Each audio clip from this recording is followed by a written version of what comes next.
Hello. Mango season और अभी तक हमने कच्चा मैंगो की एक भी रेसिपी अपने चैनल पे शेयर नहीं की है, तो चलिए आज कुछ बनाते हैं हम कच्चे आम से, ताकि हम उसकी खटास को एंजॉय कर पाएँ।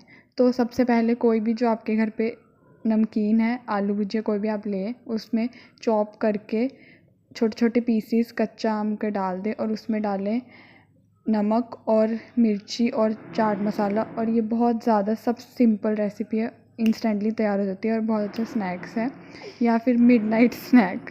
तो आप भी बनाइए और एंजॉय करिए।